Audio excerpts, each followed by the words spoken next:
if you want to have any success in the playoffs, what you have to do is protect home court. And thus far, we have done that. The Knicks are now up 2-1 in the first round of the playoffs against the Cleveland Cavaliers. And it was a spectacular performance. None other than guys, namely Jalen Brunson, RJ Barrett, who I'll talk about shortly. But it was a collective team effort in a lot of regards. But we had a special performance from two guys in particular, that being Jalen Brunson and that being RJ Barrett. And what I want to do today, guys, is highlight the performances of these two individuals, specifically RJ Barrett. The last couple of videos and my videos of past the season, I've been a little bit down on RJ Barrett. But, I like to credit myself as giving credit where credit is due. And tonight, RJ Barrett delivered. He came through. He scored 19 points. He had 8 rebounds, 3 assists. And he was very aggressive from the beginning of the game up until the final moments of the game. But before we get into more specifically RJ, let's highlight Jalen Brunson, of course. And he had another third quarter where he was magical. They were struggling in the first half. Both teams, actually, not really making any shots whatsoever, even open look shots. Everybody seemed to be off. Julius had a horrible game. And Brunson was a little bit anemic in the first half as well. And if you remember in the game one against Cleveland, in Cleveland, Jalen Brunson decided that it was his time to shine in the third quarter. And he had a similar performance in this game, having a stellar performance in the third quarter. I believe he scored something like 8 or 10 points in the third quarter alone. And he was basically getting whatever he wanted, right? His footwork is some of the most incredible footwork I've ever seen in the NBA. And he's just an utmost veteran professional. He knows when to control the game, when to take it upon himself to score, when to dish, and to affect and impact the game in several different ways. But again, what I want to talk about mainly today is RJ Barrett, because his performance today was what we've been asking for quite some time. Again, scoring 19. 19 is not, anything to go crazy about. As you can see in Teg's post here, he says RJ's 19 felt like 50 to him. And I agree, because RJ's points come very, it's difficult for him to score, right? It's not as easy as it is for Jalen Brunson, who is just a magician out there picking the spots wherever he pleases to score. But it seems like there's this sluggish, long and drawn out process of RJ having a good opportunity to put the ball in the hoop. And it just seemed like he was locked in. The first couple of games, game one and game two, he seemed a little bit lost out there. The game was moving a little bit too fast for him. And it seemed to me, at least, that in this game, he was under control. Maybe it was the Garden fans, riling behind him. But he just seemed to be a completely different person in this game. And I got to give him his props, It's difficult when you have a lot of pressure. I'm sure he's hearing the fan base reaction to him. He has been all season. So to come out in the first game in the Garden, I think it was very important, specifically for a guy like RJ, who's still developing as a young veteran at this point. He is a veteran, you could say, a very young veteran. But for him to establish his place in this series, in this first game at home, I think is very important. And I would hope, I'm not going to say I expect, because we know how inconsistent RJ can be. But I would expect RJ, again, we're not asking RJ to put up ridiculous numbers, 30 points, 40 points, or whatever. But if he can give us a performance like this where he's locked in, he's under control, he's taking good shot opportunities.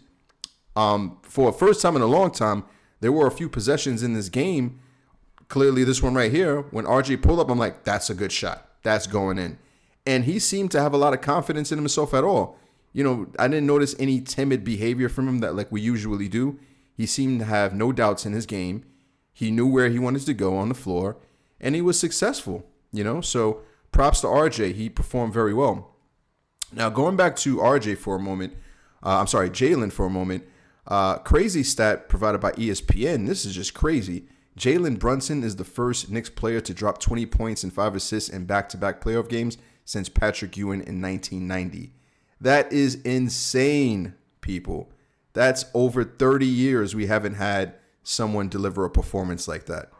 And to have your name associated, for Jalen Brunson, to have your name associated with arguably the greatest New York Knick of all time, Patrick Ewing, that says a lot. In his first year as a New York Knick, Jalen Brunson is special, guys. And I'm sure we all agree he is our point guard for the foreseeable future. There is no, arguments there.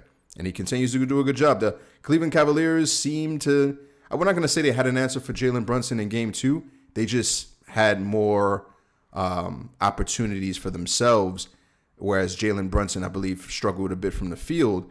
But they don't seem to have an answer for Jalen at all. He's doing whatever he wants out there, and he's just proven himself to, his teammates, to the Cavs, and to the league that he's a force to be reckoned with. I made the argument before that I don't think Jalen Brunson is a star. I think he's on the cusp of being a superstar. We're witnessing that game to game. One other thing I want to highlight here, another stat that was pretty interesting, shouts to Knicks Muse for the post. No NBA team has scored under 80 points this season until tonight. Again, going back to the final score of the game, where do we have it here? Beast past me right now, but scoring under 80 points this season, the defense was crazy tonight, guys. Especially, you got guys out there that are bona fide scorers. You got Donovan Mitchell out there, obviously. Darius Garland lit us up in the last game. We know he's capable of. So to hold a team like that under 80 points, that's quite something, Props to the Knicks, man. They play a lot of lockdown defense. But the highlight of the game, the true highlight of the game for me, was, of course, the insertion of the living legend, Derrick Rose. Now, it was funny because at this point of the game, if you were listening to, the broadcast between Jeff Van Gundy and Mark Jackson, they were going back and forth a couple of minutes prior to Derrick Rose checking in about how, given the fact that Derrick Rose is a veteran, I believe the conversation was, should guys like Rose and Fournier, come into the game and avoid other, prominent players from getting injured. And as they're going back and forth, Van Gundy was saying that Rose should come in, and Mark Jackson was saying that, oh no, because, he's a respected veteran, he shouldn't be put in this situation just to, come out there for a minute or two. And literally as they're talking about it, you hear the crowd go crazy. Derrick Rose is checking into the game. Now, we're not expecting any performance. I mean, at this game, it was pretty much over at this point of the game. But to see Derrick Rose out there is always a special time. And, I'm just happy to see Derrick Rose out there with his teammates and to get a little bit of shine. Even if he, was something like 0 for 3 from the field, he had one great pass to Obi Toppin. And that's what I want to end the video off talking about is Obi Toppin. Now, if you look at Obi's stats, Obi had something like 7 or 8 points, right? But in the fourth quarter, I thought Obi's moments were some of the moments that blew this game open. There was a possession where I forget exactly what happened, but I believe somebody missed a shot. Obi Toppin tapped the ball to force the Knicks to get the offensive rebound. They get the ball stolen, and they get the ball back again, as we see here. Quickly, or alley hoops to Obi for the finish. There was another play, and this is Derrick Rose, one moment from the game, an assist from D Rose. As we see D Rose, off, he's hasn't played, so he's a little rusty. He misses the shot. Obi steals the ball, all right? Gets it back to Rose. Rose for the alley hoop. Yeah. So, the point that I'm bringing up here is that when Obi is in the game, he gives us a completely different look than when Randall is out there. When Randall is out there, yes, Randall is an all-star. We know what he does. We know what he can do. And I'm not saying we don't need Randall, but oftentimes, at least in my opinion, when I see Randall out there, the offensive scheme is pretty predictable. At some point, they're going to go to an isolation. But when Obi was out there, everything was just moving smoothly, running and gunning. Just a completely different look for this offense. And there was something like about 6 minutes left in the game. Now, the Knicks were flourishing. This is how they built their lead to over 20 points. And I'm seeing Julius and RJ, getting ready to check back in the game. And I'm like, what's the point of this? The game is already over, right? Obi is shining with the team. The team is thriving. Let them rock out. It was only like 5 or 6 minutes left. Cleveland had already, acquiesced to this game being over. They took their starters out. So it's like Tibbs. Again, it's like he, is so rigid on these rotations that no matter what happens in the game, he has the button ready to press to send certain guys back into the game, regardless of what's happening in real time. So I was a little disappointed to see that. And I think the Garden fans were a little bit upset too. You can hear some chatter. People were a little bit upset, some boos. And crazy thing, when Randle comes back in, I knew this was going to happen. Literally, the first thing that happens, Randle, I believe he turns the ball over. Somebody steals it from a pass of his. So it was just like, come on now. But, if we can get more performances like this from other guys other than Jalen Brunson and Julius Randle, then I think it's going to be really tough for Cleveland to beat this team.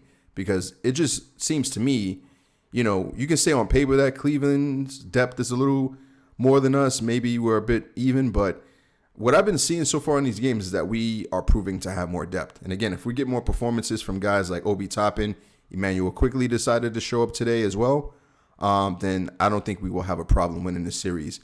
I do think, it's still going to be challenging for us because it's all about adjustments, right? Which coach is going to make the proper adjustments game to game. But whichever team, in my mind, can pull off 2 straight victories in the series is definitely going to win this series. So the Knicks have a chance, in Game 4. I believe if the Knicks can pull off a Game 4 victory at home and put us up 3-1, this series is pretty much over. But that's going to be the end of the video, guys. Let me know what you think. Let me know if you think that this series is looking like it's heading in the Knicks' favor. Do you think we are going to sweep the series at home? Will we win this next game? Or is it going to go back to Cleveland? Will Cleveland figure out some loophole, something that we are still have a little, chink in our armor? Are they going to come with a completely different game in Game 4? We shall see. But other than that, guys, that's going to be it for the video. Catch you on the rebound. Peace.